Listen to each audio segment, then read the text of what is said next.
ಯಾವ ಯಡಿಯೂರದಿಂದ ಶ್ರೀಶೈಲದ ಮಲ್ಲಿಕಾರ್ಜುನನ ಎಡೆಗೆ ಯಾವ ನಂದಿ ಸೇನೆಯ ಒಂದು ರಥಯಾತ್ರ ಆರಂಭವಾಗಲಿದೆ.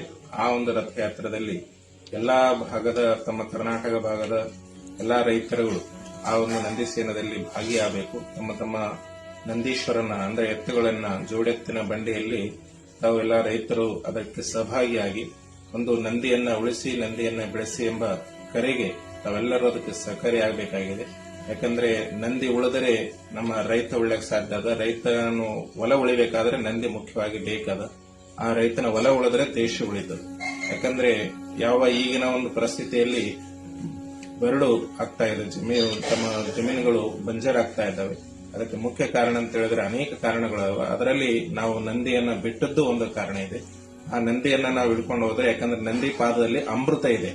ಆ ಅಮೃತ ನಮ್ಮ ಭೂಮಿಗೆ ಅಮೃತ ಮುಟ್ಟಬೇಕಾದ್ರೆ, ಅಮೃತ ಭೂಮಿಯಲ್ಲಿ ಬೆಳಿಬೇಕಾದ್ರೆ ಮುಖ್ಯವಾಗಿ ನಂದಿ ಪಾದದಿಂದ ಅಥವಾ ನಂದಿದ ಗೊಬ್ಬರ ಆಗಲಿ ನಂದಿ ಪಾದ ಆಗಲಿ ಭೂಮಿಯಲ್ಲಿ ಬಿದ್ದಾಗ ಅವಾಗ ಭೂಮಿ ನಮಗೆ ಅಮೃತ ಕೊಡ್ಲಿಕ್ಕೆ ಸಾಧ್ಯ ಆಗ್ತದೆ. ಆ ಅಮೃತವನ್ನ ಹೊರಗಿಟ್ಟು ನಾವು ಟ್ರ್ಯಾಕ್ಟರ್ಗಳಿಂದ ಮಾಡಿದ್ರೆ ಅಮೃತ ಸಿಗ್ಲಿಕ್ಕೆ ಸಾಧ್ಯ ಇಲ್ಲ. ಟ್ರ್ಯಾಕ್ಟರ್ನ ಬಳಸಿ ಹಿತಮಿತವಾಗಿ ಬಳಸಿ ನಮ್ಮ ಅದ್ರ ಜೊತೆಗೆ ನಂದಿಯನ್ನು ನಾವು ಉಳಿಸಬೇಕಾಗಿದೆ. ಅದನ್ನ ಕರೆ ಇವತ್ತ ತಮ್ಮ ಯಡಿಯೂರದಿಂದ ಶ್ರೀಶೈಲದವರೆಗೆ ಪಾದಯಾತ್ರೆ ರಥಯಾತ್ರೆ ಆರಂಭವಾಗಲಿದೆ. ಆ ಒಂದು ರಥಯಾತ್ರೆಗೆ ಶ್ರೀಶೈಲ ಸನ್ನಿಧಿಯವರು ಅದರ ಜೊತೆಗೆ ರಾಷ್ಟ್ರದ ಉಪರಾಷ್ಟ್ರಪತಿಗಳು ಕೂಡ ಆ ಒಂದು ಕಾರ್ಯಕ್ರಮದಲ್ಲಿ ಭಾಗಿಯಾಗಿ ಅದಕ್ಕೆ ಆ ಚಾಲನೆಯನ್ನು ಕೊಡ್ತಾ ಇದ್ದಾರೆ. ಅದಕ್ಕೆ ಈ ಒಂದು ಇದರಲ್ಲಿ ನಾವೆಲ್ಲರೂ ಭಾಗಿಯಾಗಿ ಸಹಕಾರಿಯಾಗಬೇಕು. ಎಲ್ಲ ರೈತರಿಗೆ ಒಂದು ಆಹ್ವಾನವನ್ನು ಕೊಡ್ತಾ ಇದ್ದಾರೆ.